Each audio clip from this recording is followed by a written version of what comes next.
Bonsoir tout le monde. Good night, everybody. Welcome to Annou Koze. Y'all caught me mid standing. Thank you guys so much for tuning in. I want to take a moment, really, as always, to express our sincere thanks. The persons who tune into us every Sunday, Cynthia Dollar Butcher. Today she has front row seats. I realize you're already in the house. So, good night, darling. How you doing? Doris, Jenny Green, Shums, her sister, all of the persons who listen to us. The lady that I met at the market, the various persons, we really just want to say thank you. Thank you for tuning in. I was on a bus last week, and this young lady said, that's the lady that I saw last night. So we really just want to say thank you. Thank you for the support. Thank you for the love. Thank you for the encouragement. Now, tonight's show promises to be a beautiful one. We're going to talk about some not so comfortable but necessary topics. But before we do that, let's get into what's been happening. Now, the Prime Minister declared a day of prayer and fasting tomorrow across the nation. And various denominations, various persons have been asked to, partake in it. The country as a whole to partake in that. Good evening, Adams. Good night, guys. Thank you. I'm just reading some of your comments. So the country as a whole has been asked to participate. And of course, the discussion did lend itself to persons who are saying that, because I remember reading some of these comments, that everybody is not Christian and everybody is not,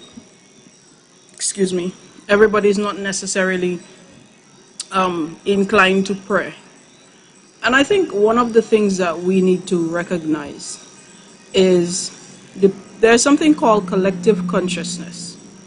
Okay, and Christians would look at it as prayer. Buddhists or yogists may look at it as meditation. Persons have different ways of calling it, but the bottom line is the power to make something happen is increased when it is done as a collective. The power to move things, the power to effect change, increases when it's done as a collective. And that's on any plane, whether it be the physical plane or the spiritual plane. On the physical plane, we will say there's strength in numbers, what is it, divide and conquer, come together, you're stronger together, that kind of thing. So with regards to that, it's interesting to see how it will pan out. I guess the main idea is to increase the peace and well-being across the country, because we've been having some really interesting things happening of late. We've been having, some of them we mentioned on the show last week. We've been having the incident at the church a couple weeks ago. We've been having the incident with the young child. We've been having various videos being leaked. We've been having stuff that is unearthed, stuff that is normally covered up. I think one of the things with technology in this time, with the shutdowns and the various curfews and state of emergency, is that it has allowed for persons to have a little more time to do things, a little more access to stuff that they probably would have been a little too busy to do. And as with anything else, in every circumstance has the opportunity for growth or the opportunity for destruction. So during this time, a lot of creativity comes forward. A lot of persons are opening up businesses. A lot of persons are writing. A lot of persons are sculpting. A lot of persons are drawing. A lot of persons are, really tapping into their creative energies. On the one side. On the other side, a lot of persons are tapping into their energies. So videos are being leaked. Boredom is setting in. Persons are taking chances that they would not take under normal circumstances, etc. the duality of human nature. But with regards to the prayer and fasting, anybody who has fasted, and I fast, typically I do it twice a year.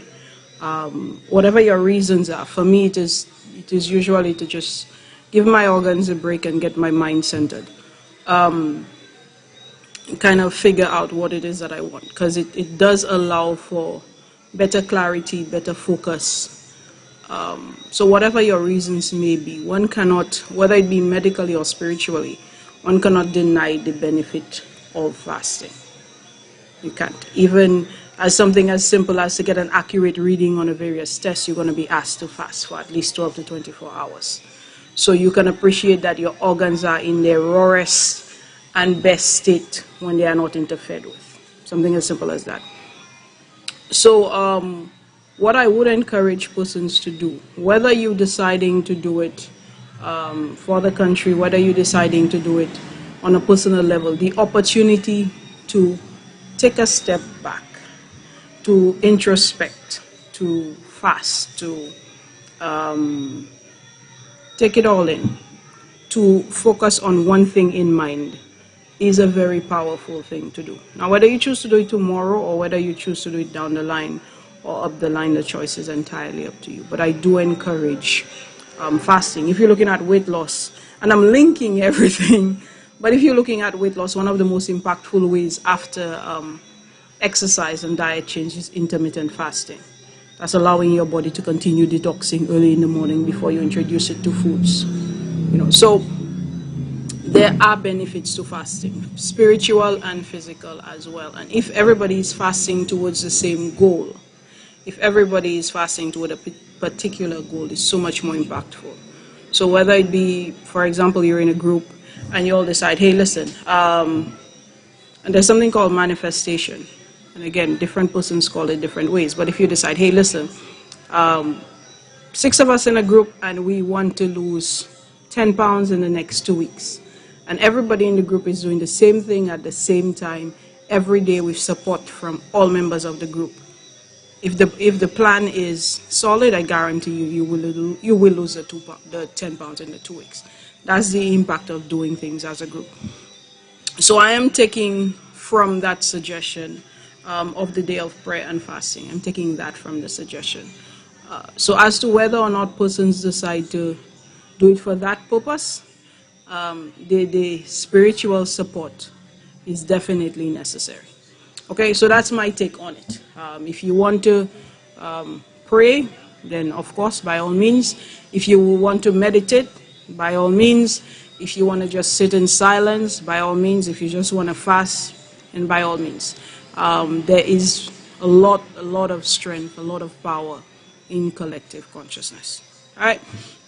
Now, guys, there's been a decline in our COVID numbers, but there's something that I've been noticing here and across the Caribbean with regards to vaccinations.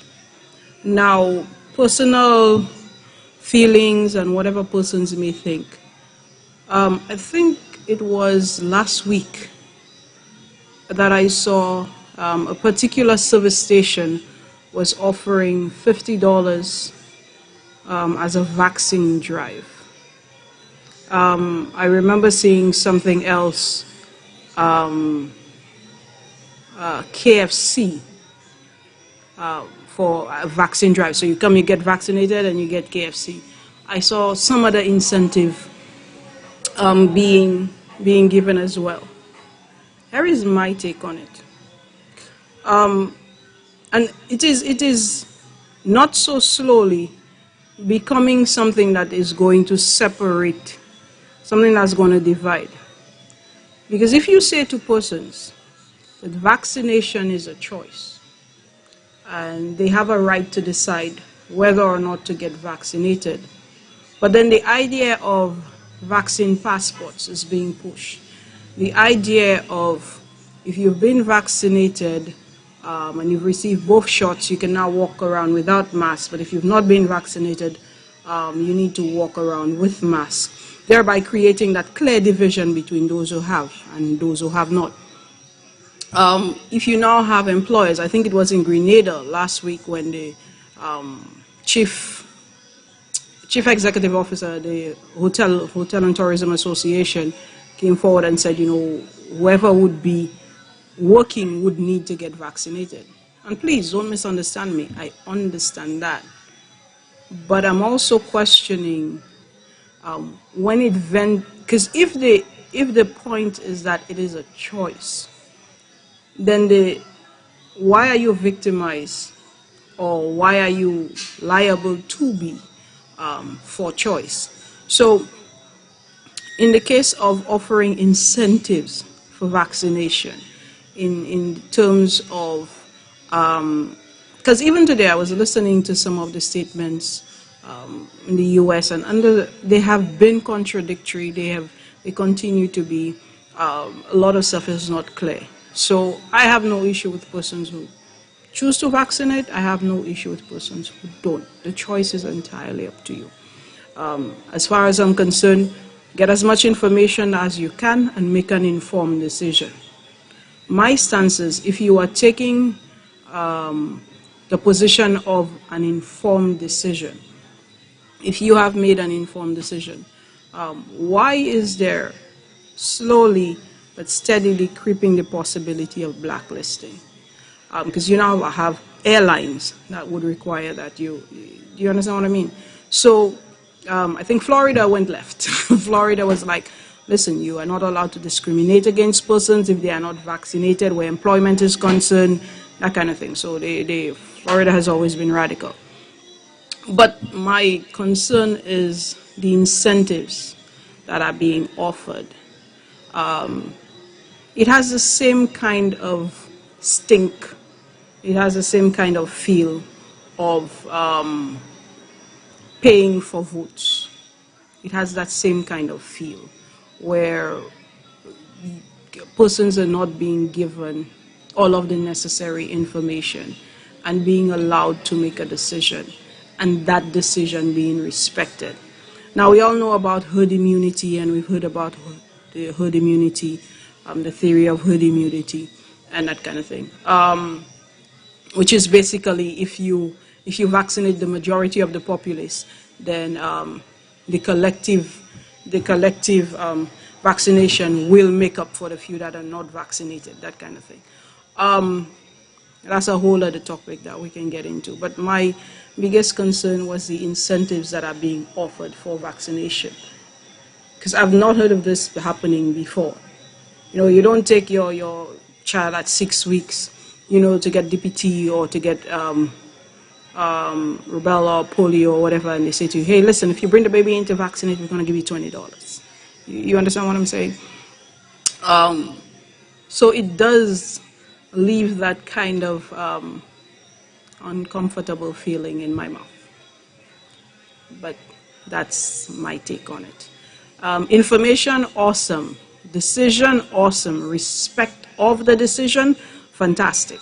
But the moment it veers into incentives and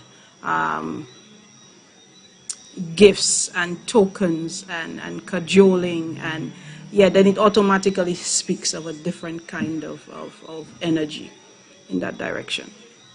Now, guys, we are going to be discussing tonight, before we take our break. So I would invite you to get a nice cup of tea or glass of wine, whatever your thing is. And the men, we're inviting you to tune in. The ladies, we're inviting you to tune in, because believe me, this impacts you just as much. And we're going to have a beautiful, powerful discussion on erections and the part we play in it. And so I'm looking forward to speaking with you guys. I'm going to give you some time to get your tea.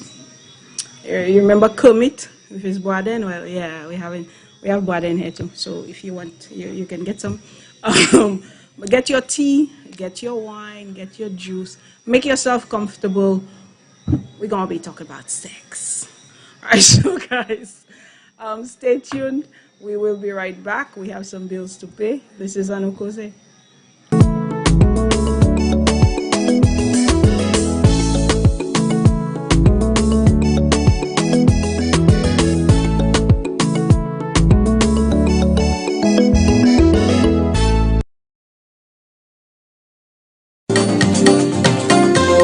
Pax is the agent for Caribbean Line, which offers an effective alternative for global integrative of transport logistics from Sheerness, UK to Beaufort, St. Lucia in shipping, documentation, administrative procedure, loading and unloading operations. We also offer courier, small package service, customs brokerage, ship agency, freight forwarder, consolidator, and accounting services. Visit them today on New Dock Road, Beaufort, or call 454-1200 or 719-8837. Pax is effective, efficient, and reliable. Real estate transactions are now made easy. Whether buying, selling, or renting residential, commercial, industrial, agricultural, or touristic property, we offer the best deals in real estate transactions with professional support, including valuation, material sourcing, and construction. Contact Ed Harris and Associates, your courteous and efficient real estate agents. Call 485-1456 or email carrotbiz@gmail.com.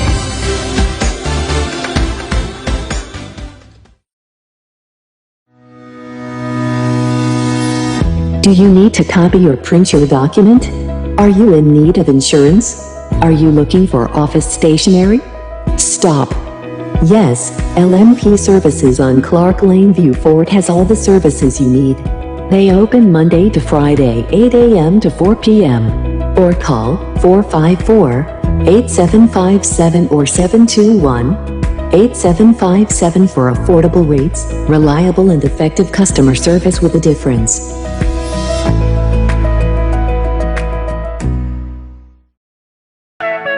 Ernesto's Auto Parts, located on the Labrie-Viford Highway, is your place for auto parts. We have suspension parts, mounts, brakes, shocks, and so much more. We specialize in accessories like mats, batteries, horns, lubricants, and much more. We're open from Mondays to Saturdays from 8 to 5 and Sundays and most holidays from 8 to 1. L'opui, Ernesto vai defu.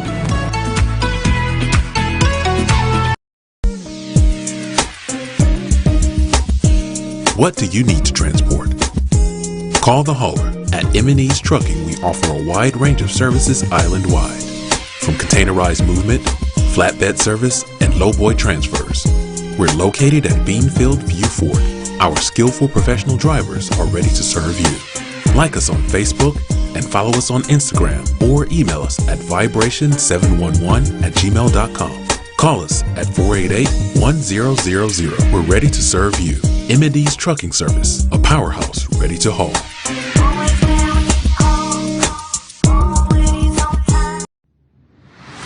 Crossfire, discussing the issues. Norbert Williams, Champagne, Dr. Secret, and Ring the Bell. Thursdays, 8 p.m. on Sky FM and GVD TV. Don't you miss it.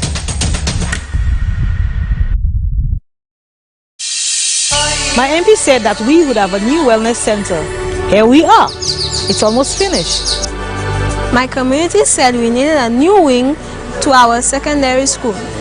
And my MP said yes. My sister said she needed help to find a job, so my MP created a job fair. Our athlete said we needed better sporting facilities. A new early childhood development center.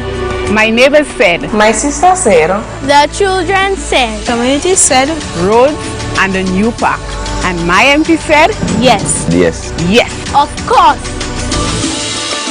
Nous toutes, c'est yon famille en Micoud Nord. Annou Koze pour faire progrès avec Antigil.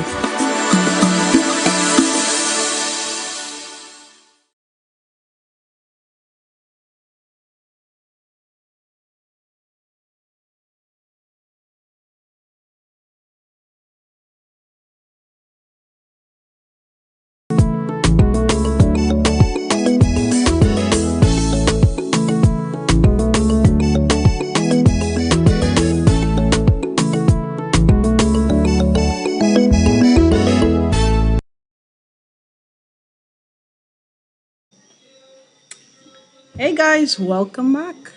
Thank you so much for staying with us. I got my water. I hope y'all got your tea. Okay, so last week Sunday when we were here, we spoke about the societal expectations of women. We spoke about how unbalanced the scale was. Oh, Cynthia, I really appreciate the comment that you made with regards to, you're saying that you haven't had it, you're still a bit hesitant in taking it, and as a result, you've been asked to work from home with regards to the vaccine, and that is generally what is happening. It's because it's kind of like a two-edged sword. You cannot say to me that I have the choice and then penalize me if I don't make a choice that you agree with. So what kind of choice is choice if the choice is not free? Is it I have a choice or I don't?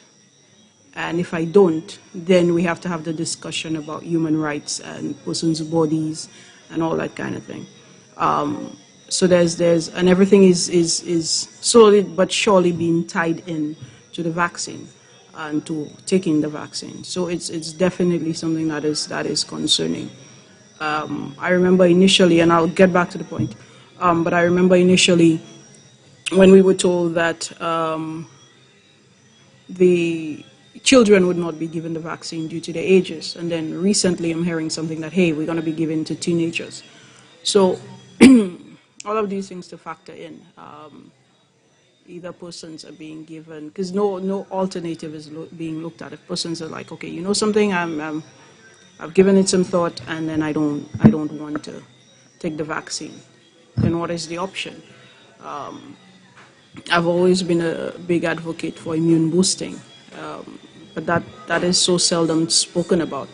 More emphasis is placed on, sanitizing your hands and ensuring that you wear a mask and that kind of thing. And so little is spoken about the immune system that would, halter, impact, hinder the viruses to begin with. But nevertheless, so that is definitely something that is concerning for me with regards to the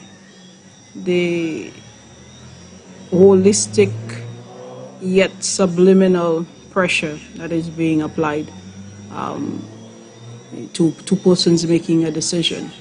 And generally speaking, anytime you're going to use a position of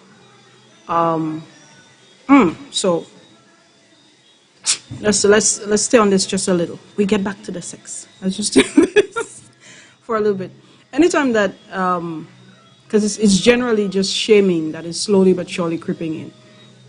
And anytime you're going to use shame to force persons to make a decision, you are not going to have a positive result. So it's shaming if you're not wearing a mask, and shaming if you're deciding not to take the vaccine. And there's seldom any sort of dialogue. Often persons say to you, okay, they've read the science, but then in essence, have you really, or have you just listened to what you were told? So that's a whole other conversation. And again, I am not anti-vaccine. I am not pro-vaccine. I just believe persons have a right to have as much information as possible and make a decision based on that information. And there ought not to be shaming for them, to them. Nor should they be victimized because they've not made the decision that you agree with. So that is my position with it. Be fully aware of all of the impacts, all of the consequences of your action or lack of action, and then move forward. So it's in that regard. So there's a lot of shame that is being centered,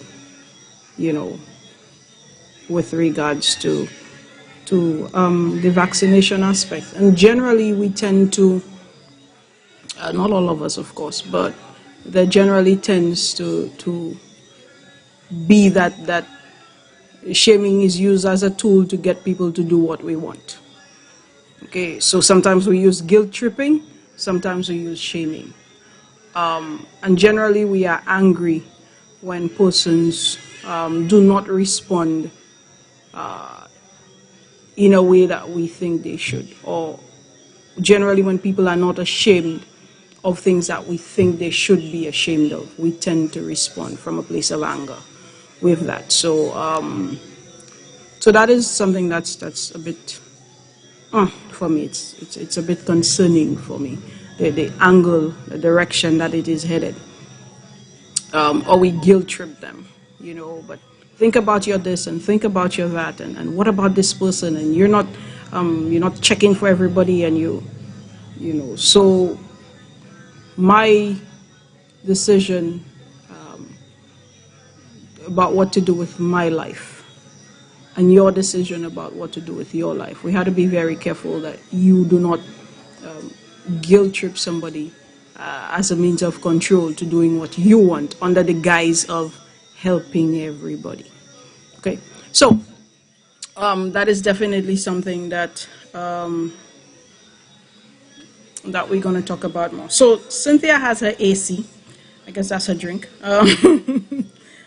And I know it's a ticklish place to be, because the reality is that the entire way that the global collective, that we're moving globally, is going to be difficult to take a stand individually or even as a small group. Now, Doris asked me, what is my suggestion as to how to stop the spread of the deadly virus? Most of you know I am very much about natural stuff, aromatherapy, herbal medicine. That's here's the thing, though. The flip side and the downside is, and I'll answer your question. When we were children, or when we had children, those of us who had children in the Caribbean, and when you took your child for your assessment, for their assessment, usually about 8 months thereabout, the nurse would ask you, you know, do they crawl on the floor? Do you see them killing ants? You know, do you? So there was the constant encouragement to allow children to play on the floor. Well, the ants, killing ants was an assessment of their eyesight. You would run outside. They would walk barefoot. They would engage in certain things that as we got older, we associated with a certain level of poverty. We saw children running barefoot as persons who did not have means. And that may have been the case, but I think we kind of lost a really, really intricate part of it. So the most impactful things for your immune system are fresh air, sunlight, seawater, vitamins D, vitamin C. That this is how you boost. So children boosted their immune system by playing in the dirt, by running around, by sweating, by bathing in the river, by bathing in the sea, by being out. That's how you boosted your immune system. Now, anytime you're going to create a sterile environment, you make it a lot easier for bacteria to grow. Because the moment that environment shifts slightly, you understand. So what you're doing now is that, because even with the wearing of masks, you had an increase in strep throat cases in various schools across the U.S. because of the constant, you know, you're breathing into the same fabric. And however, the boosting your immune system, so that has been and continues to be my recommendation. Go to the river, go to the beach, gargle salt water, spend time in the sun, play in the mud, you know, well, not play in the mud, but you know what I mean. Walk barefoot. It's also called grounding. You guys, anytime, do some reading on it. It's, I forget the name of the school. They actually did some research on the impact of grounding to heal various ailments, various waist pains. This guy actually took a wire, tied it to his big toe, and put it into the ground every night for, I think it was like 30 or 60 days, and his back pain went away. So do the effects of grounding, the effects of walking barefoot on the sand. This is why when you go to the beach and you walk barefoot, you get that calming feeling, because the earth has its own electromagnetic force, and you have your own, and then when the two come together, it aligns. And yeah, so that aspect. Vitamin C, your bell peppers, your orange, your acerola cherries, which is our local cherries, which has like 1,400 times the vitamin C of oranges. Your sweet potatoes, your bell peppers, like I was mentioning, your soursop, your pomegranate, your sugar apple, your, these kind of things. Your best defense is a good offense. Strengthen your immune system. So that would be my suggestion in terms of COVID. We have, as African Organics, of course, we have our various immune boosts, etc. We do them in capsules, various forms. But that's what I do for my girls. Recently, my daughter was complaining that there's a downside of having a herbalist as a mom, because you get sick one day and then mom gives you some bush and then you cannot even stay away from school. Anyway, but that would be my recommendation, that even as you listen to all of the information, and I'm not discrediting anything, I am saying that you have access to information for a reason. Whatever sits between your ears is not a disco ball. You have stuff in there. You have nice matter, nice gray matter in there. So you utilize it as much as possible. And then you do what you know. What you know works. What you know is good for you. You read and you make an informed decision. So the moment that you make everything sterile, you make everything, because there's been so much emphasis on ensuring you get the Lysol and you get the hand sanitizer and you get the mask and you maintain 6 feet distance.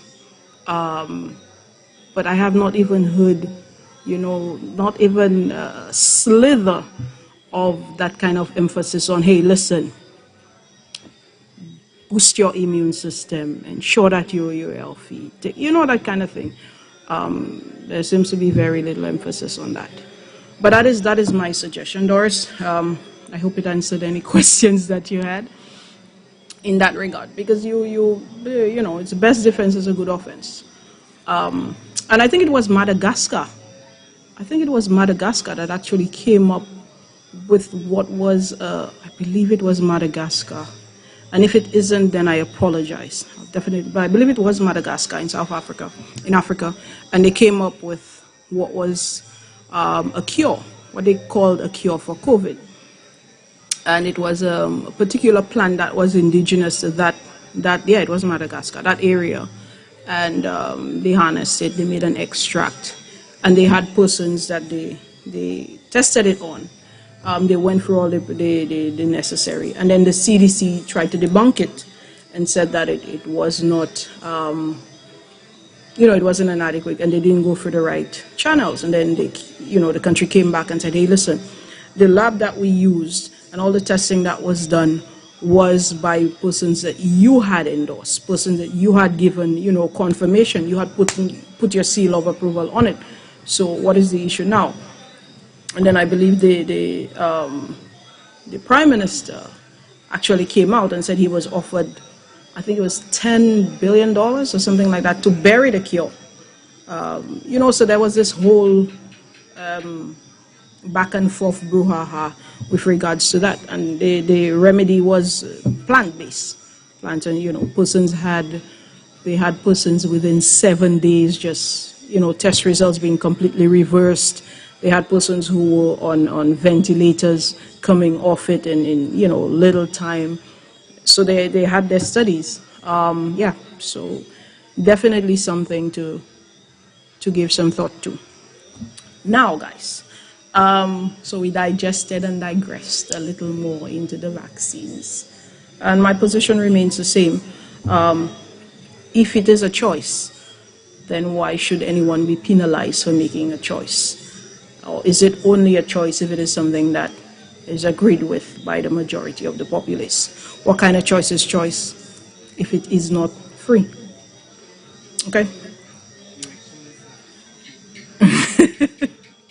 Now, there's this quote that says, okay, I don't remember the exact words, but it links politics and sex. So in this political season, in this political climate, We're going to have a nice discussion on that. So as I was saying prior to diverting slightly to the vaccines, last week we were talking about the impact of societal expectations on women. We were talking about the unbalanced aspect to it, the strong black woman syndrome, the bitter black woman, the single mothers, that kind of thing. And Suzette was there with me, and we had a blast. We went over time, but it was really, really wonderful. So one of the situations, some of the clients that I have seen with regards to erectile dysfunction, of course you can appreciate a lot of the clients. A lot of these cases we cannot openly talk about. But Marilyn, I'm very happy for you. Marilyn says she's happy she took her vaccine. I'm happy for you. I have no personal, I'm not personally invested in it, nor am I disassociated to it. I just think, like I mentioned. So one of I think it must have been about 8 or 10 years ago. There was a doctor who came into St. Lucia from Jamaica, and he was holding a seminar on erectile dysfunction. I think it was a 2-day workshop. And I didn't have anything to do at the time, so I figured, why not? I didn't have a mate with erectile dysfunction at the time, but I like to plan ahead, just in case. So I went to the workshop, and he discussed prostate health and its link to ejaculation. And he discussed its link to erectile dysfunction. One of the things that I learned since, and I remember some time ago I did a course on prostate cancer, prostate health. But one of the things that I learned from the class that stuck with me was, and this doctor went on to say, I think he was a urologist. He went on to say that if a man ejaculates 20 times in a month, it reduces his risk of contracting prostate cancer by almost 45%. Something like that. I think that was, yeah.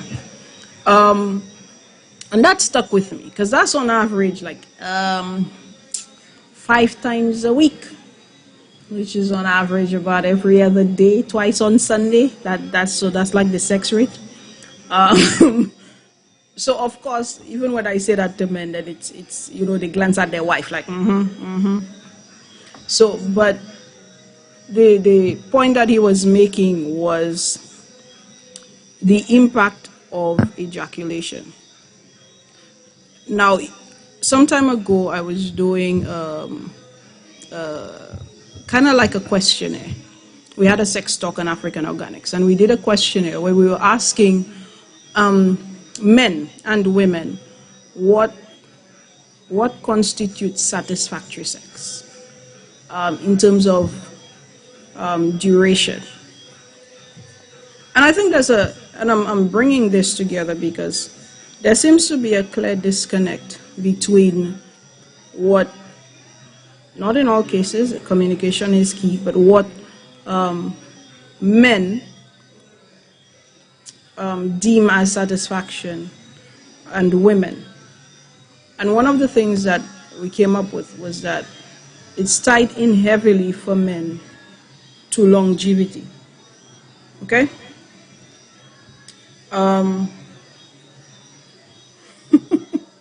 Sorry, I'm just reading some of the statements. So it's tied in heavily to longevity. I remember a gentleman walked into a store. I was working there at the time, and he wanted some long love condoms. So I asked him, why long love? Because there were several different types of condoms. And he said to me, yeah, man, that doesn't make me last long. And so I asked him, that's what the women like. And so I asked him, yeah, but how long is long? Because he looked at me weird. And then he's like, yeah, man, I can go for an hour. And so then I'm like, why? I'm like, why? So foreplay aside, I don't know many women who would want the constant thrusting for an hour. Foreplay aside, scientifically it is said that the ideal time frame for satisfactory sex is 7 to 13 minutes. Women can work with 7 to 10 minutes. Anything 1 to 3 minutes is considered unsatisfactory. But the ideal time for sex, and I just mean the thrusting aspect, is 7 to 13 minutes. So as we continue with the experiment, one of the things we understood was that for women it's about the quality of the quality of the sex as opposed to the length of it. I mean, don't get me wrong, you know, we want our stuff, but it's more about the type than it is about the thrust. And for too many men, and we asked, I think we asked like about 30 different men, and for too many men, it's about the length. So you may be doing it wrong, but you're doing it wrong for a long time, because your focus is how long you can do it wrong for, as opposed to getting it right.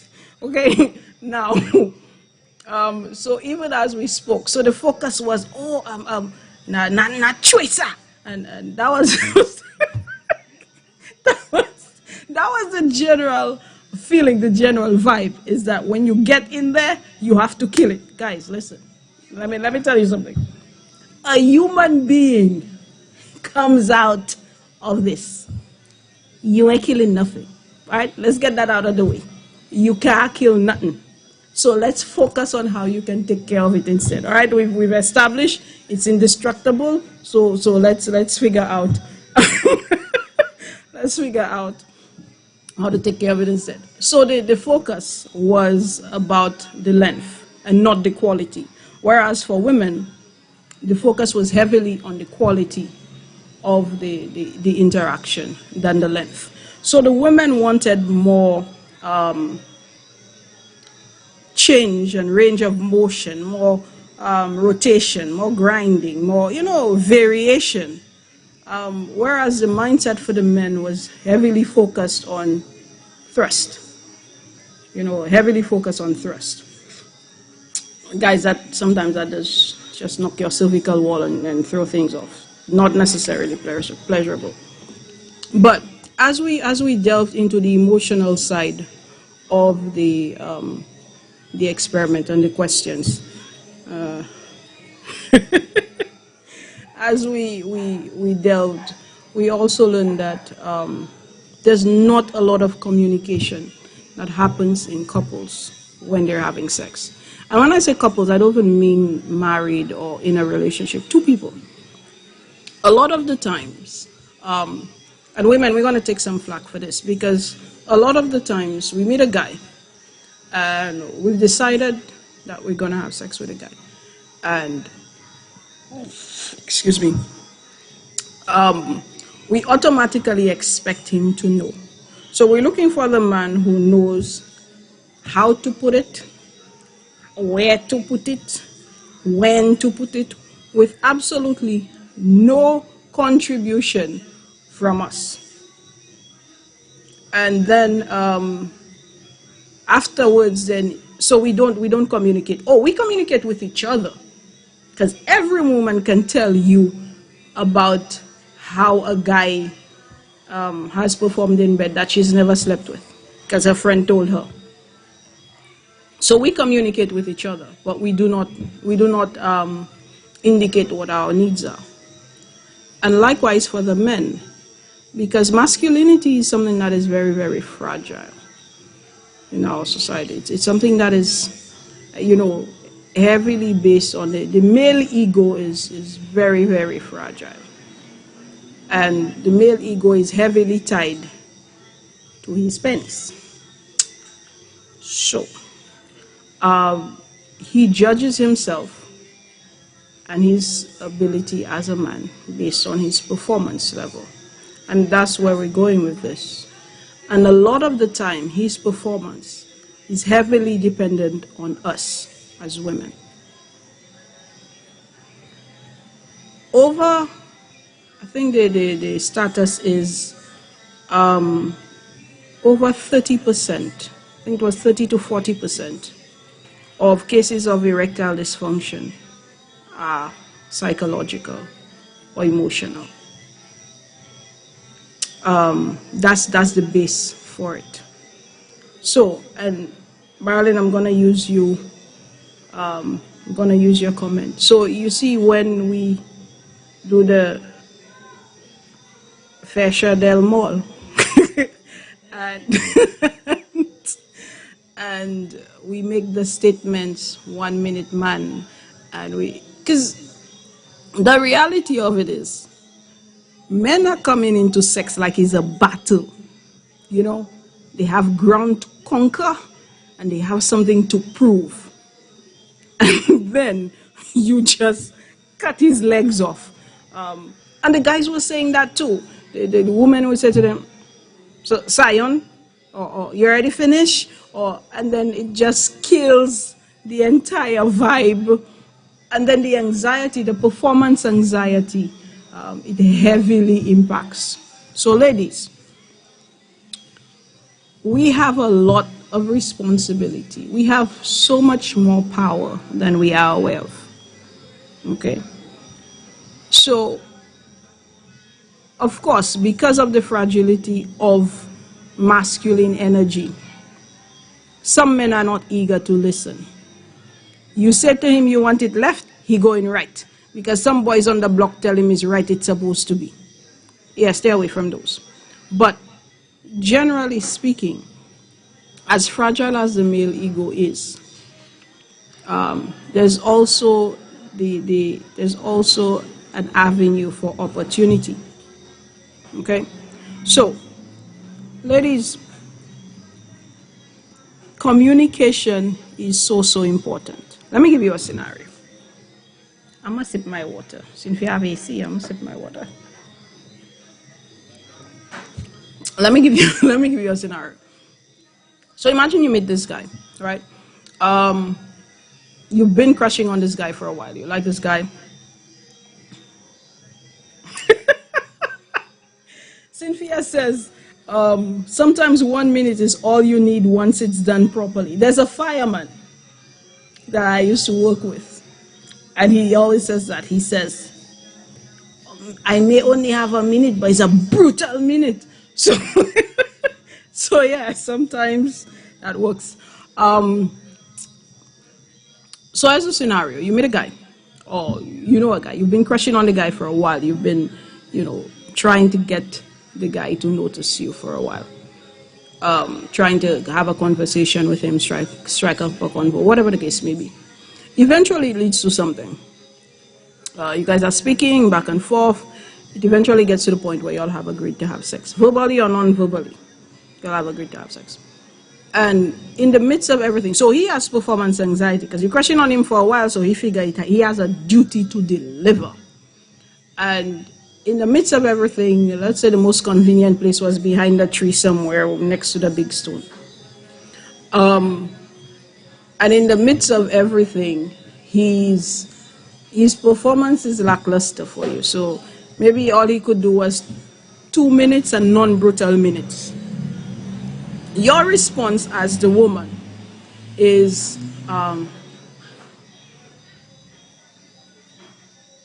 you finished already? So you bring me there for that? So that's your response as the woman. He's now trying to make up. It doesn't happen because psychologically, emotionally, the whole thing has already crushed him, right? So the whole interaction ends on a bad note. He goes about his business, you go about your business. You now look at him differently. Every time you see him in public, you snicker to yourself. You tell your girlfriend, you see me say, 1 minute here. So now when your girlfriend see him, they smile. Even if he doesn't know that, he constantly believes that you now look at him differently as a result of that. So he either does one of two things. Either he avoids you, or he tries his best to see if he can get the opportunity to make up for what he saw as his faux pas. Right? So that's the psychological impact. Now, same scenario. Imagine same thing happens, same 2 minutes. And you now say to him, now I'm pulling out of my bag of tricks for y'all, and so pay attention. This one's gonna go by fast. So, same scenario, and you now say to him, you know, hey babes, I know you were really, really excited. And now your response is to kiss up on his neck, or, you know, kiss up on his cheek, or rub his head and get him all excited again. You can appreciate the difference in how that night would turn. And hence the reason I'm saying, we as women, we want from men stuff that we are not willing to ask for, stuff that we're not willing to openly communicate. And of course, we're talking in you know, in the context of sex. You know, so automatically now it changes the way that your night ends. You may end up with you know, 4 rounds of ammunition before the night is over, as opposed to your, you know, blank shot. But nevertheless, nevertheless, the point I'm making is how you because that is where your divine feminine energy and power comes from. You are woman, you are vessel, you are, and please don't take that as a weakness. Do you understand? So in the same breath, you have clients who come to you and they say to you, hey, it's been a little while and they're just not performing as they should. And then my first question is always, all right, what's been going on at home? What's going on? Are you stressed? Are you tired? How's work, etc.? And sometimes they've lost their jobs. We're talking about the men. Sometimes they've lost their jobs. With the job came the loss of pride. With the loss of pride came the inability to provide. With the inability to provide came the criticism from the spouse. With the criticism from the spouse came her lack of interest. So everything now ties into performance, because now you don't feel like a man anymore.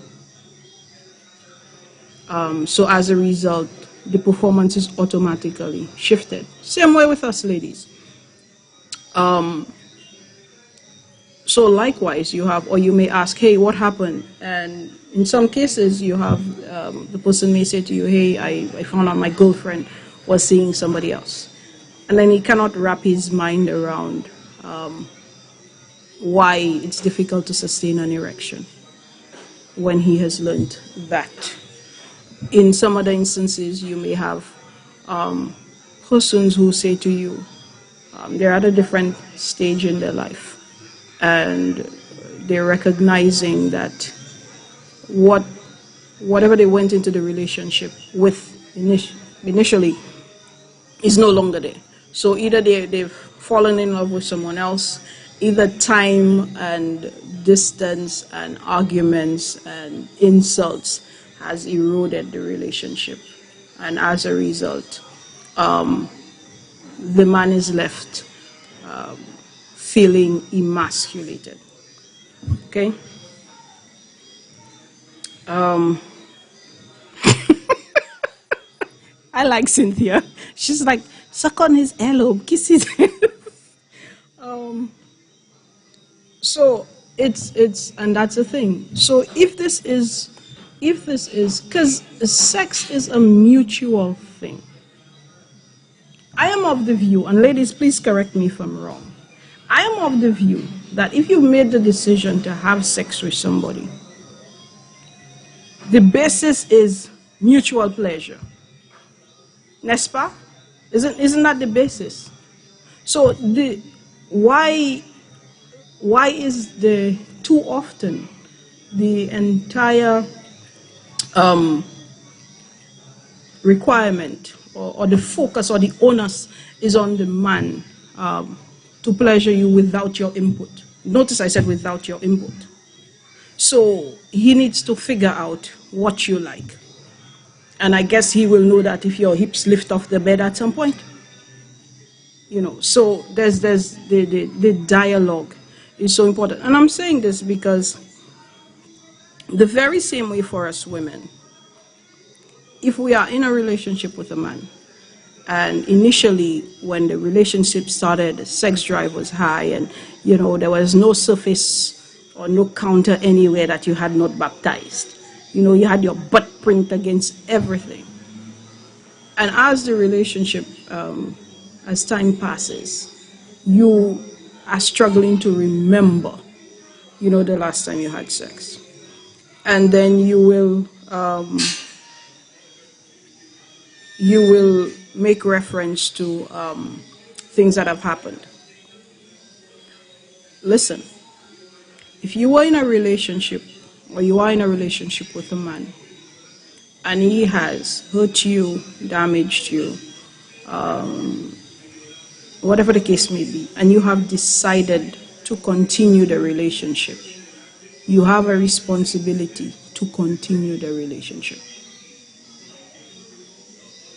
The idea of standing in a space where you're not going forward, but you cannot go back, is just damaging. Okay, so, and what I'm saying is, if you've decided to stay with your husband, if you've decided to stay with your boyfriend, regardless of everything that has happened, then move forward. You know, holding sex at ransom is not a punishment. As a punishment, in fact, it's not ideal for your situation. You know, using it as a bargaining chip, because the whole idea of sex ought to be about mutual satisfaction. It should be, okay, we both coming into this, and by the end of this, we should both be knocked out for a good reason. So that's the basis of sex. So we have changed sex so much that we now tie in money to it and things to it. So I'll give you sex if you give me money. You know, so now we trade sex. It's like modified prostitution, and frankly, I don't care who gets offended. But we've changed the idea of sex. So now, okay, I'll give you sex, but I want this. Yeah, then that's not an exchange of sex, because the whole purpose of sex is mutual satisfaction. That's the purpose of sex. So if you see you want money, negotiate for that beforehand.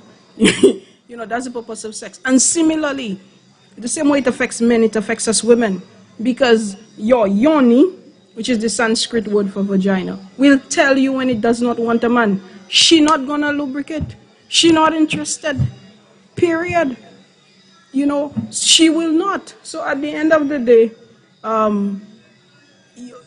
that is what sex is about. So the moment you're going to now attach so many things to it, so in order so this is the value. So this is the value of my yoni. So for you to get that, you need to give me $500. I mean, hey, let's call it what it is. You know, and Marilyn George called it what it is quite correctly. So we're speaking about that on a higher level. We're speaking about sex is about mutual satisfaction. So if it is about mutual satisfaction, why aren't we doing it mutually? If we decide we're buying a house together, don't we come to it together? If we decide we're raising children together as a couple, aren't we doing it together?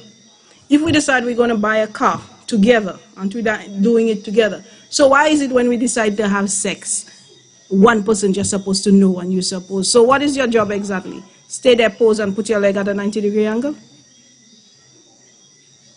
It's a joint effort.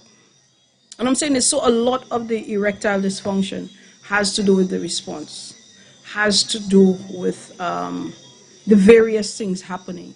Because we seem to forget that men get stressed and suicidal and depressed. And the societal expectations of women are also there of men. And we as women have very high expectations of men. We want them to be our friend and our lover and our confidant and our provider and our protector and father to our children. And we want them to be everything to us. And I'm not saying there's anything wrong or right with that. I'm just calling it as I see it. If this is somebody that you value, if this is a relationship that you value, you have a responsibility. You are, unless it's a medical issue, you are somewhat responsible for the erectile dysfunction of your partner. And if you are a man, you are responsible for the vaginal dryness of your partner. Medical issues aside. Because sex is an emotional thing. It is an emotional thing. So the same lady, the same woman that had toes pointed to the ceiling 3 years ago, what happened? Why is sex a task now? What happened? The same man that, it was, what happened? You understand what I'm saying? What happened? So a lot of the time, and I've said it before, I will say it again, a lot of the time, us women believe we are good women because we are faithful. But our tongue is razor sharp. Our words are hurtful. We are insultive. We are unappreciative. We are insecure. We are emasculating. We are. And these are two the people we've decided to spend our life with. These are two the people we've decided to share our home and space and bodies with. But we don't see the undercurrents. We don't see the impact of it. So I'm gonna say it again. Medical issues aside, if your man is having erectile dysfunction issues, part of it is your fault. Medical issues aside, if your woman has vaginal dryness issues, part of it is your fault. You understand? So, because it's for me, you listen. I know this lady. She's about 60, 65. She'd been married for about 40 years. Her husband is dead now. She has never had an orgasm. That's like one of the saddest stories I've ever heard. So you're saying to me, that her husband fuck? He has no part to play now? How can you be responsible for a coochie for 40-something years and you don't know it? How, my brother, how? And in the same breath, I blame her. Because you also have a responsibility to say to him, no, John, pas comme ça. On t'y met comme ça, pito. Do you understand what I'm saying? So at the end of the day, you come to the realization that it's mutual. So ladies, if you see your man has issues staying erect, and you've done the necessary tests, and there's, he doesn't have CHF, congenital heart failure, he does not have, he's not had a stroke, he does not have an enlarged prostate, he's not on any medication that is hampering the flow of blood to his genitals. You understand? Yeah, start doing some internal checking.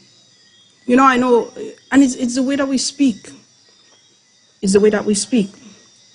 Your husband comes home, came from work, whatever, and he's sweaty, understandably he comes from work, and you say to him, Mister, where I been? That's your husband. That's your guy. That's your person. And this happens religiously, consistently for years. And then you don't question, and then you just figure, oh, it's like he's not attracted to you anymore, he doesn't, or every time he touches you, wait, get my dummy, leave me alone. And after a while, I mean, who tries something repeatedly, gets rejected, and keeps trying it? Isn't that the definition of insanity? To do something over and over, expecting a different result. But when enough time has lapsed, then we as women say, okay, he doesn't find me attractive, and I do so much, and he doesn't. Yeah, but then let's backtrack. Let's backtrack. As opposed to your husband coming home from work, sweaty, and you pass, and you're like, hey, babes, I'd like to do something with you in a little while. Go take a shower. You understand what I'm saying? It's the delivery. And so we fail to make the connection. So that's, for me, that's it. The fact that you are, on some level, medical issues aside, responsible, male or female. That's your business. You gotta mind your business. Now, guys, we're gonna take a short break. When we come back, we're gonna open the lines, and we're gonna have some beautiful dialogue. I will read some of your comments over the break. This is Annou Koze, and we are discussing sex.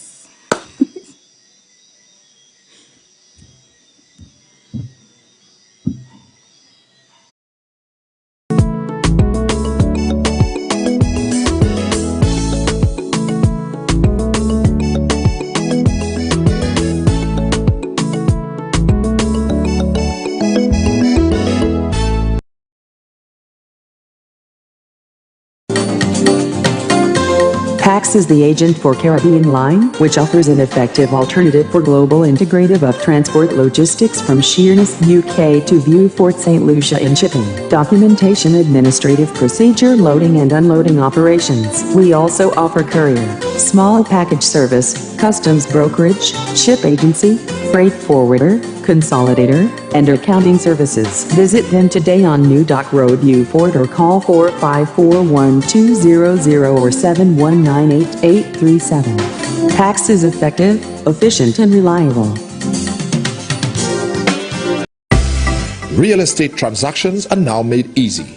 Whether buying, selling, or renting residential, commercial, industrial, agricultural, or touristic property, we offer the best deals in real estate transactions with professional support, including valuation, material sourcing, and construction. Contact Ed Harris and Associates, your courteous and efficient real estate agents. Call 485-1456 or email caribbiz@gmail.com.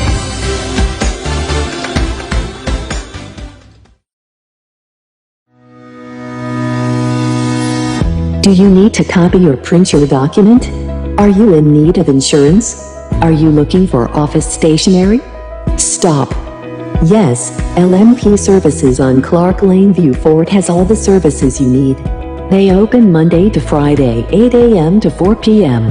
Or call 454-8757 or 721-8757 for affordable rates, reliable and effective customer service with a difference.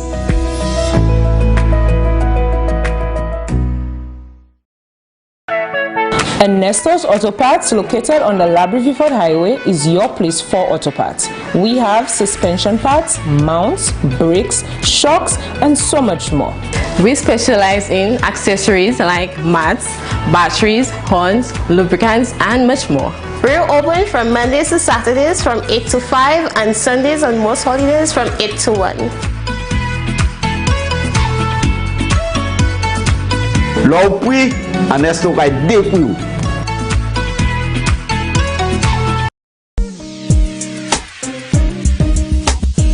What do you need to transport? Call the hauler. At M&E's Trucking, we offer a wide range of services island-wide. From containerized movement, flatbed service, and lowboy transfers.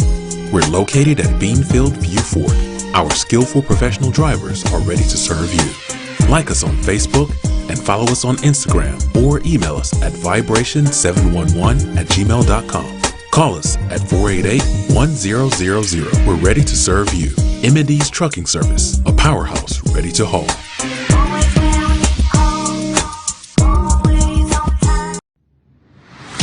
Crossfire, discussing the issues. Norbert Williams, Champagne, Dr. Secret, and Ring the Bell. Thursdays, 8 p.m. on Sky FM and GVD TV. Don't you miss it.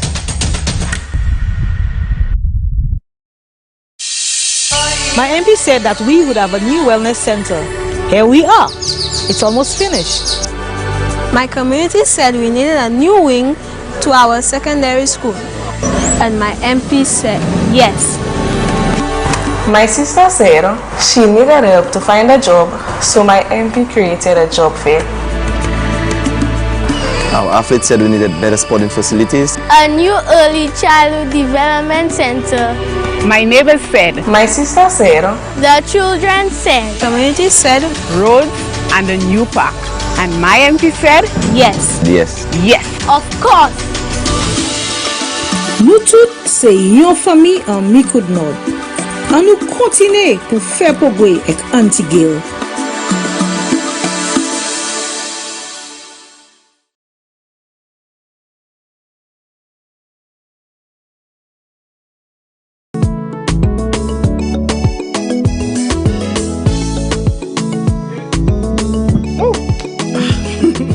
Thank you guys, thank you so much for staying with us. Thank you for staying with us. Thank you so much for that. I was reading some of your comments and they were just really, really fantastic, really epic. Of course, the lines are open and I appreciate the men that are on the feed. I really, really do. Thank you so much for that. Ooh, okay, Sharon. All right. I really appreciate that. I think the discussion of sex in our society, and one of our fans on the YouTube page mentioned that. I think his name is Wayne. It's still so taboo, and he's right. I don't think any growth happens without discussion. I think sometimes we need to get over ourselves, you know, because your own fear, your own anxiety is hindering your growth. So I think sometimes it's necessary to get out of your own way. If you've made a decision, so for example, you wish someone, you have decided you're going to get married, for all intents and purposes, it's going to be something long-term, right? That does not necessarily translate to forever. So some of the comments are on the screen, we're just looking at it. That does not necessarily translate to forever, but it does translate to an extended period of time. So if you've already made the decision to spend your time with someone, something as critical as sex ought to be part of the discussion. Now, persons tell you sex is not everything, sex is not the most important aspect of a relationship, and you know, sex is not all. I agree. But don't tell me it's not important. Because sex is what you use as a means of connection with your partner. Sex is what you use for stress relief, for headache diffusion, for I had a hard day, I could just have a hard day. Sex is what you use for that. It's a way that you connect. So Ludacris has this line that says, some say sex is overrated, but they just ain't doing it right. Something like that. So as much as I can appreciate that sex is not all in a relationship, but it is very significant. If it wasn't, we would not have so many issues of men with multiple partners and women with multiple partners. Specifically for sex. I'm not talking about gain. So clearly, it is a major thing, and I think part of the issue is those some of the women older than me, and I admire Cynthia with some of the comments she's made because she's older, but yeah, she's a smart one.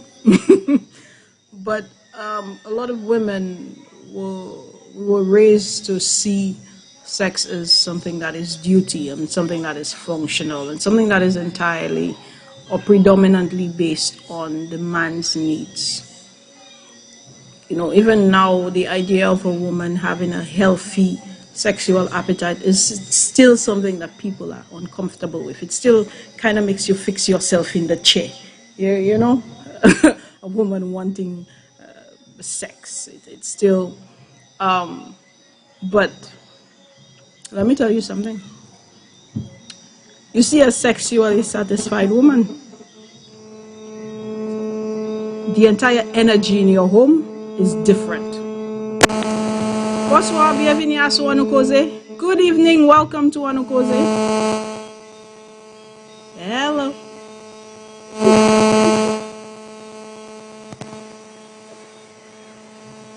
Hello, good evening.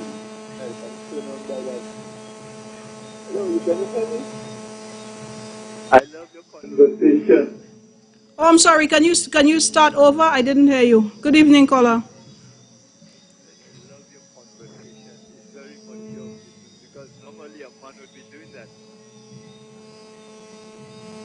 Yes, I said I love the conversation. Okay? I'm turned on by that. And most of the time it has, I love the conversation. Okay? Thank you. And you tell me as a woman because most men would be having that conversation.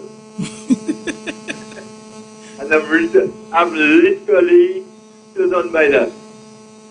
Okay. So you know what to do with it. Hear what I want to say. Mm-hmm. Let's say like you and I fall in love, right? Okay. And in the beginning everything is swell and everything and but sometimes one of the things that people relation, you're doing everything together, like we go to the beach. We go and take a ride, and we do everything together because in the beginning that's how it started. Okay?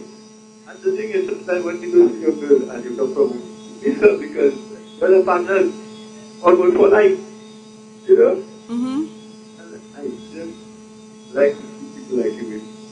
I like to meet up a good I love your meat. I love just like your size. Sometimes, if let's say like I like a lady like you. So when you embrace me, you go. And we do everything together, like living together, cooking together, going on the outside, everything together. This mature, the relationship is close. You know, like a tree. Water it, you everything. Exactly. I would like a lady like you to be my girl. Because I used to call, you remember when Charles was there? Yes. Yes, I remember. And when I saw you alone there, and wow, something went wrong because it was always a soldier. But put that behind your back. And you look like a woman that you a man that good massage. And turn him on. And maybe that's what you want. Because like you said a while ago, sex is not all. But we do everything together, we stop our back together, we do everything we put together, and we sit up by the people and talk about everything else, because sex is almost inevitable, okay? So what I'm saying, because we have fun together, we lie down on the couch and enjoy each other. And one of the things I like is when you say I come from home, I like my girlfriend, like come by here with a comb, sometimes one of the people can laugh. So all that is Exactly. Tantalizing. And I'm going on full long in this thing. And jump into it. Everything to it. You know, it's like you have as a subset of things that you come together. That's what relation. Yeah. You see you, my eyes on you, I have 4 eyes on you. So I'm looking forward to that. According to the people, to be continued. Fair enough. Thank you so much. I think you make a really bold step. Opening that conversation. And I'm sure there are a lot of male listeners listening to you. And I believe it's putting all of us all at the same time. I think you know one thing we don't like to share. We don't like to share. You know, it's just my brother. Just lay your hands off. Okay? I think thank you, caller. I really appreciate the contribution. All right, you have a good evening. Bye bye. Yes, bye bye. And I think that's the thing. I think anytime the conversation, anything that's taboo, it lends itself to certain responses. And the caller made a very good point. He said about when you have a plant, and that's my thing. The grass is greener where you water it. So rather than you staying there and looking at your neighbor's yard, may say, if man, water your own damn grass. All right. So that's the thing. The grass is greenest where you water it. Now, I'm just reading some of the comments. Yeah. So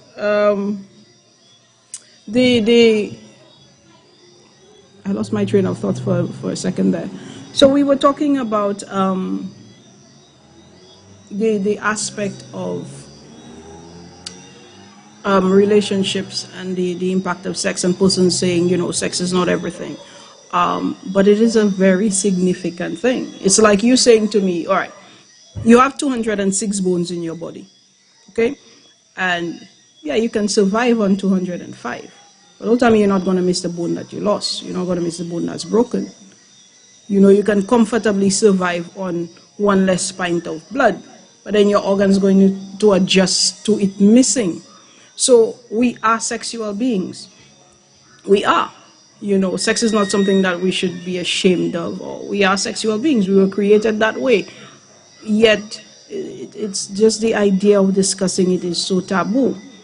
And even in relationships, one of the things for me is that the caller mentioned, doing things together, and I agree. But I'm also of the view that I was mine long before I was yours, and you were yours long before you were mine. So I do not require 24/7 companionship.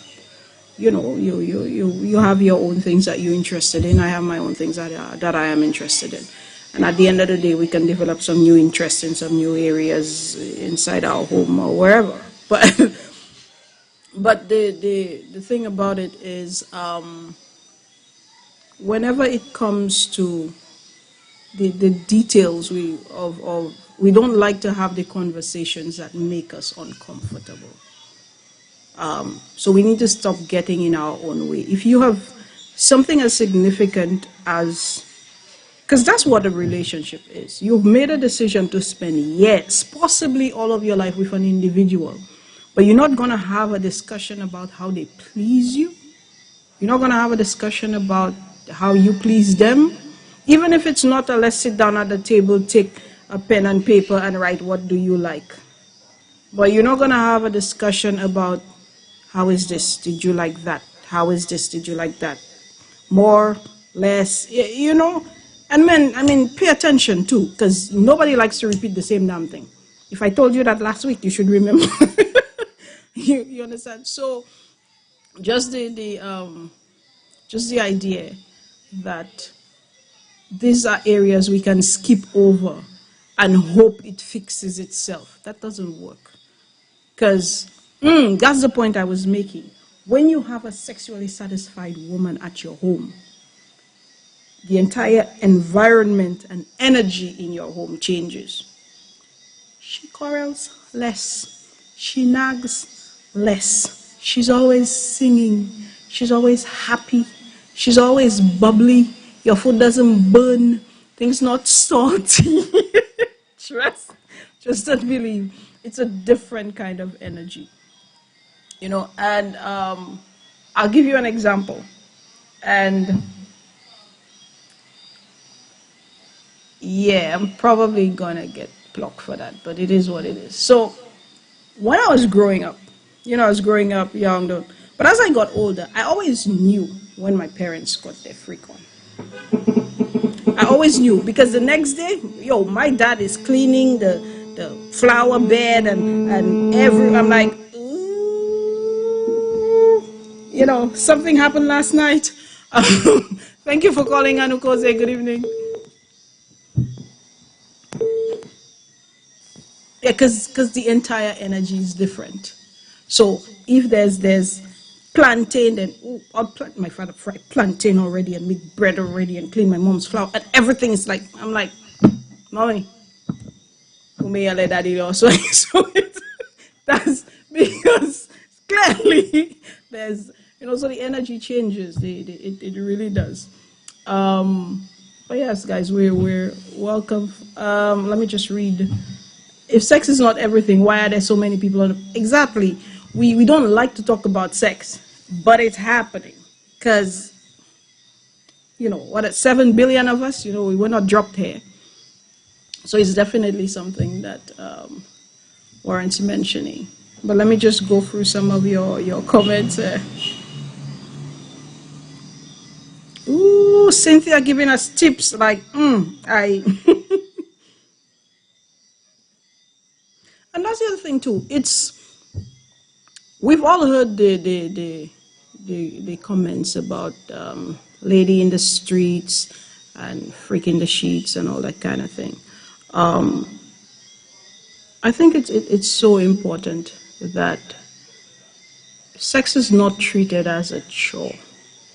Ladies, you need to enjoy your sex life. You need to have a discussion about what it is you like and with your partner. And if you don't know, it's a pretty good time to find out. You can find out on your own, or you can find out with your mate.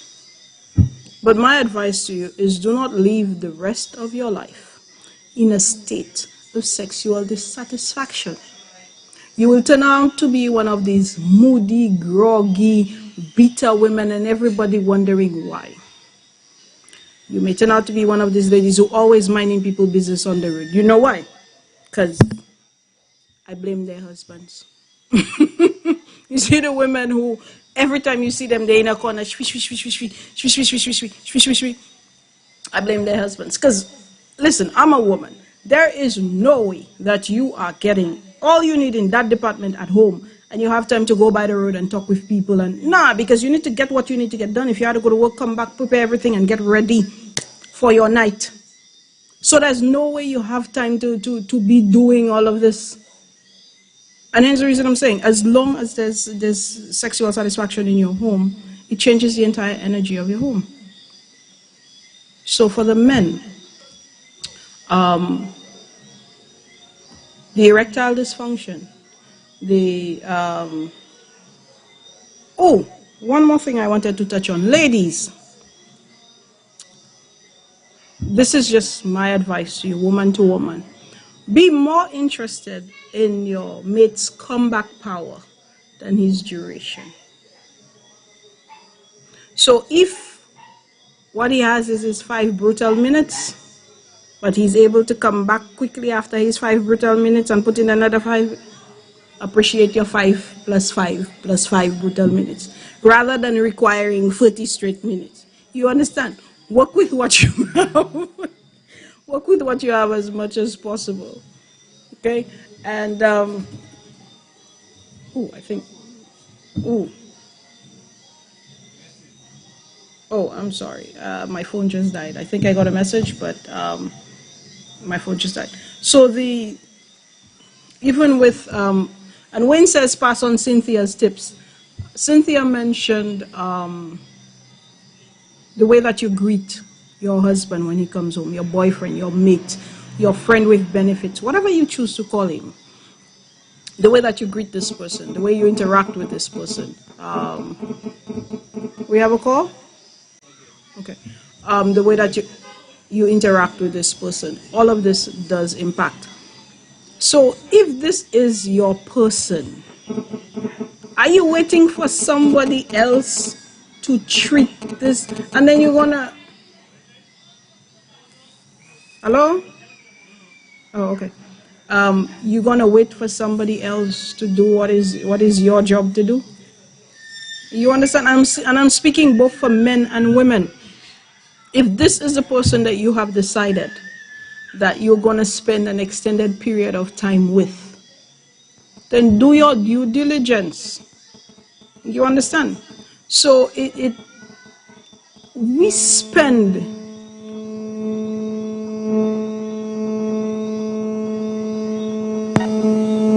Hello?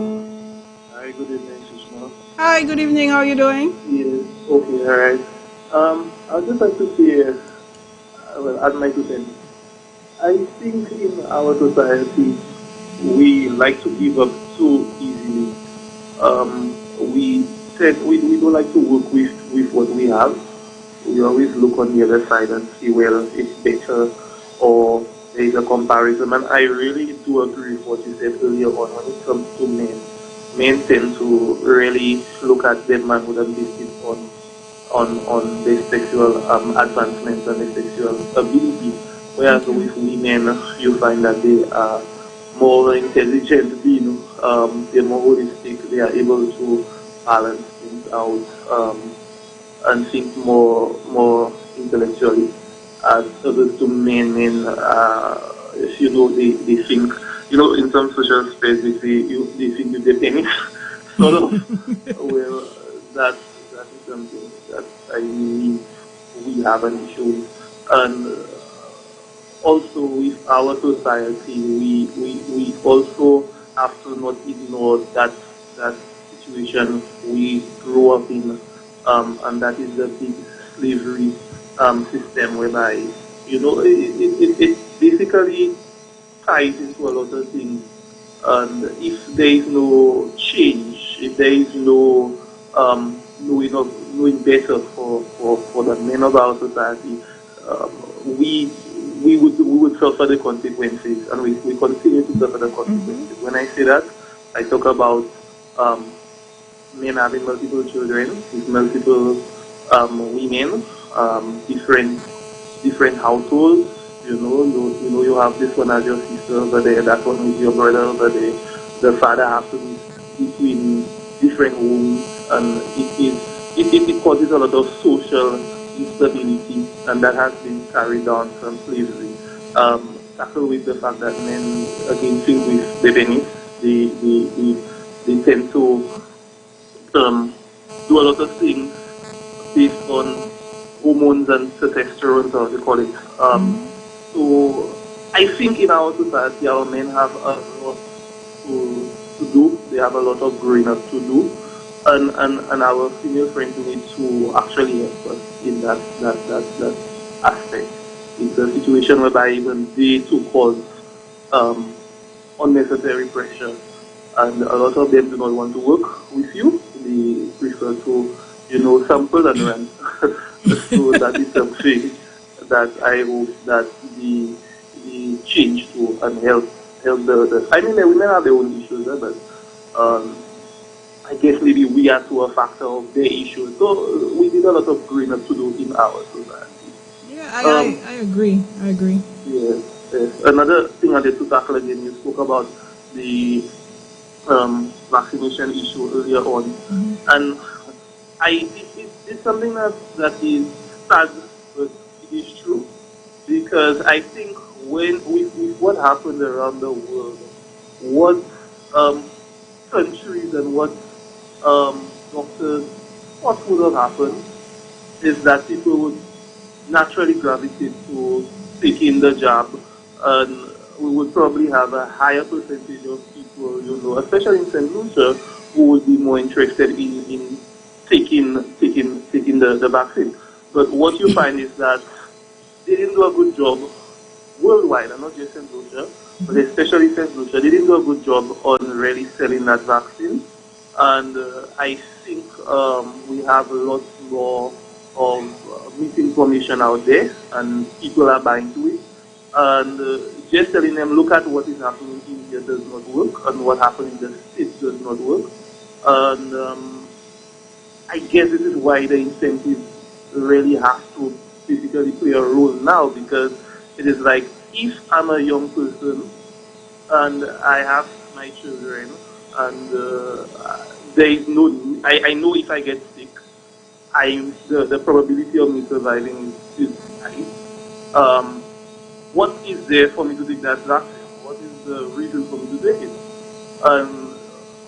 I think where the problem is when you have to take a vaccine to go to work, you have to take a vaccine to do this, to do that. I think what they should do is, in the spare of everything, try to encourage people to take it, put the incentives there, but don't make it a situation whereby if you are not,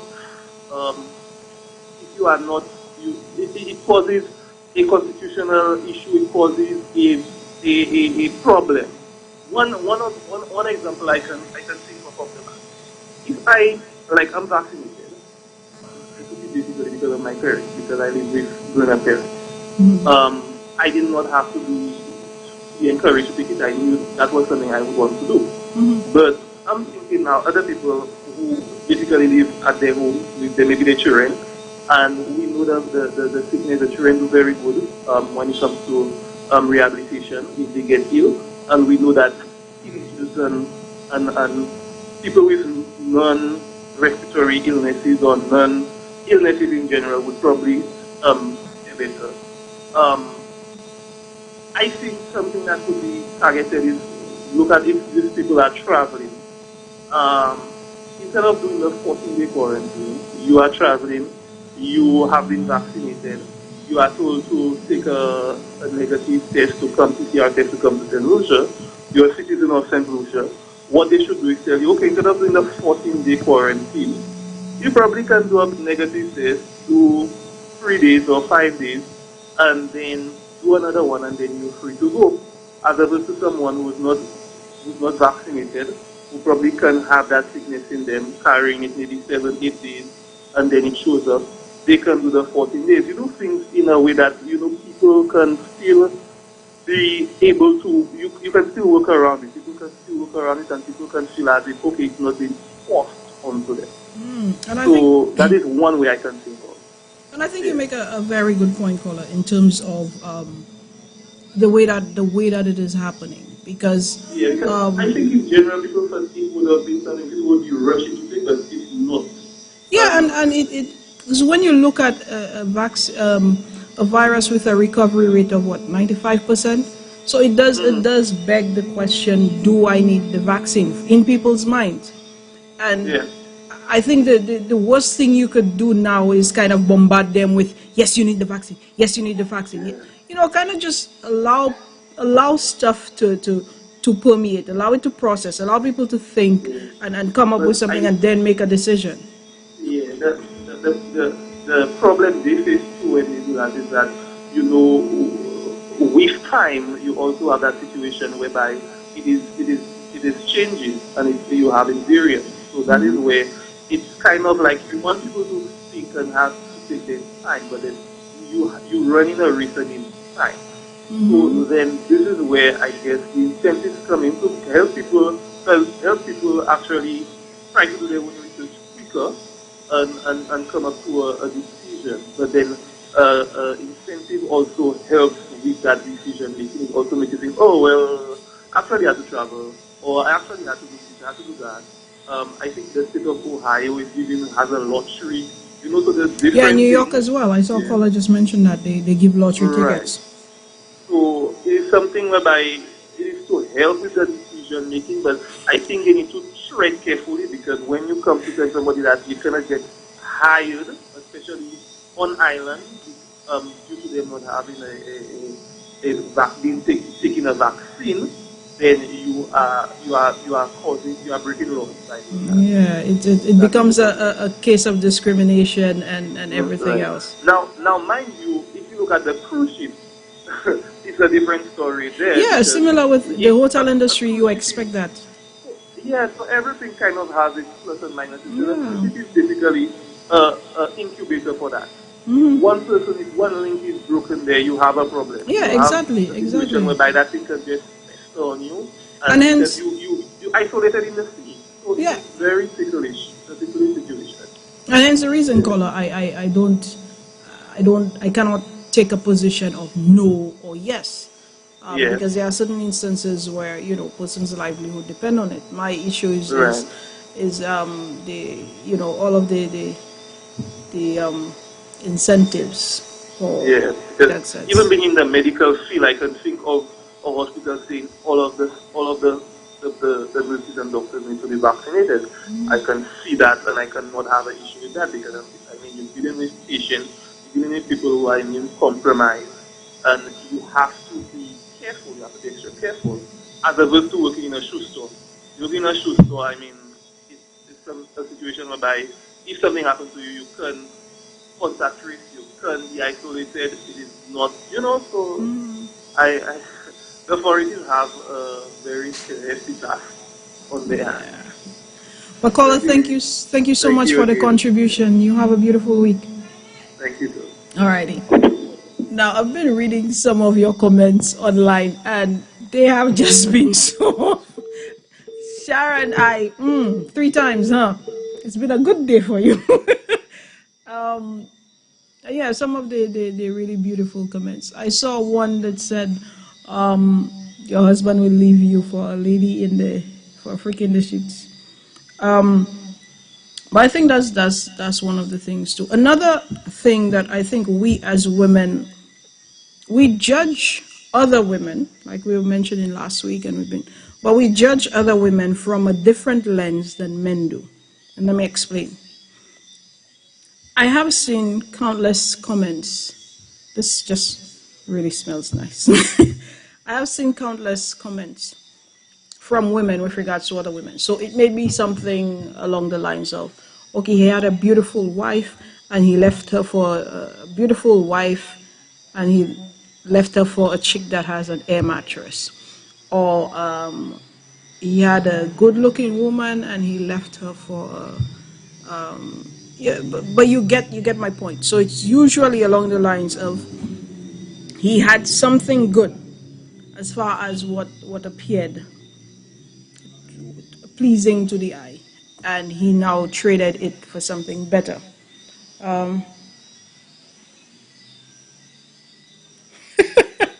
Marlene says men are compared to a microwave during sex. They're ready to go instantly. Women, on the other hand, are like a crock pot. They need more time to heat up. We have some microwaves, you know. But anyway, so, and then we compare.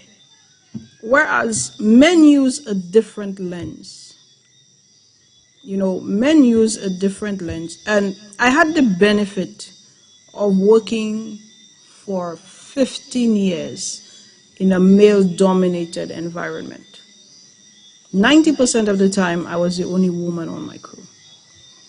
I had beautiful relationship with my coworkers. We'd sit, we'd talk about everything. When they want a woman's perspective, because I'm very open. So I had the opportunity of learning a lot about men. Men have a different lens. So the lady that you perceive as, you know, the perfect wife for him, well put together, you know, pants don't crinkle when she sits down, hair on point, nose, you know, And then you wonder about the other woman. You mean the one who he speaks with? Like Tanya Stevens has this song where she says, "Can't remember when last you squeeze a blackhead and you really have to wonder why I'm lying on my bed." I like Tanya.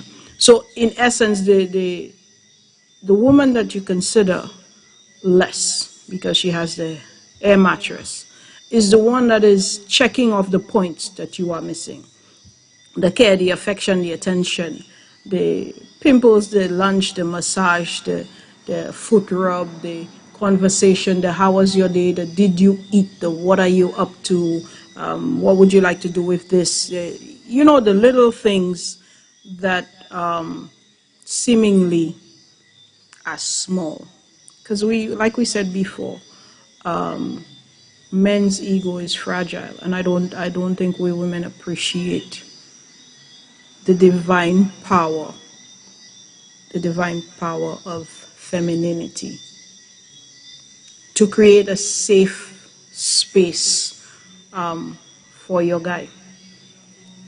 So often we operate in our masculine, so there's always competition and struggle and lockheads. And again, there's no such thing as weaker sex.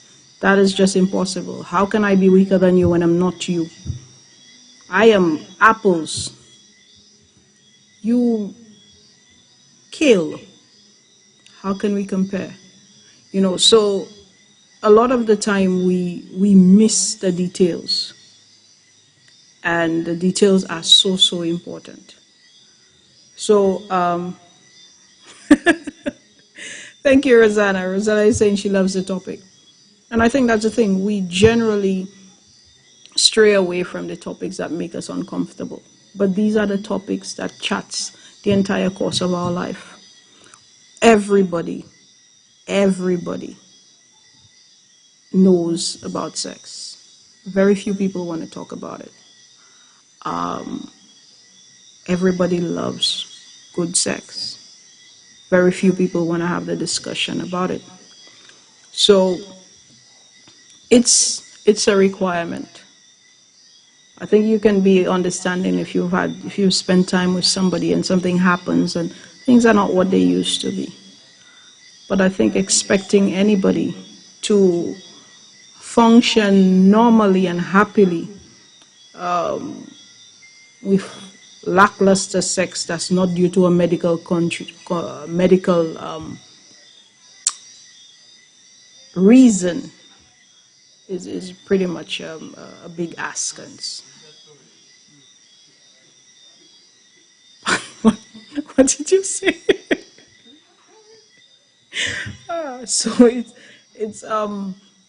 it's a big ask. So if this is your person, learn your person. If this is your man, learn your man. If this is your woman, learn your woman. Understand? So guys, I really appreciated the feedback today. I really did. I'm happy that the callers were male. Thank you very much for that. And the text, the text as well. We had some comments on Facebook and we had some comments on YouTube. They said that the way to a man's heart is through his stomach.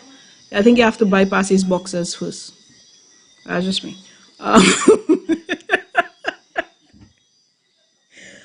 So guys, this has been really phenomenal. And ladies, while we're ending, you see the same way that we love being made love to? Make love to your man. Make love to your man. As in, head to toe, cracks, crevices. Make love to your man. What exactly are you waiting for? You want me to come and do it for you? I won't, but I'm just saying. You know, if this is something that you value, treat it like something you value.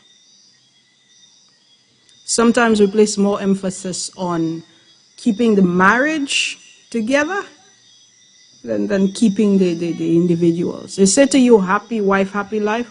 That's bull. Happy spouse, happy house. This is not a one-person thing. So you want to be treated with love and affection and respect. You don't tell me the only thing that you're bringing in is okay. So many times I've heard women, I tell him just take his swing. I mean, just take his swing. So, I'm tired, just take his swing. How you mean just take his swing? You do realize that if you actually get up and do some work, it will be over a lot sooner, so you can actually go to rest, right? But, guys, take care of each other. You know, take the time to treat what you consider precious like it is precious. Spend less time and effort on trying to portray the image of stability and a good, happy marriage. And spend that energy in actually creating and fostering something that is better and deeper than the image. So if this is your man, if this is your person, you know. So, and this is your woman, this is your person, spend some time. In fact, for me, I mean, unless this person is a nympho, my thinking is the ability to remain faithful should be based on the physical aspect. Ladies, have your man too exhausted to cheat. I'm just saying. Alright, now you guys have a beautiful week. Thank you so much for staying with us. Thank you so much for the calls. And when I did say about exhausted, I mean, yeah, give him that consistently. Follow Sharon's advice. I think she's on her third for the day. So thank you so much, guys, for tuning in. We will continue to have these discussions because they're necessary. We are raising children and we are reparenting ourselves, and we are undoing some of the things that we were taught. And it is so important that we prioritize ourselves in our own lives and the people that we have made decisions to spend time with,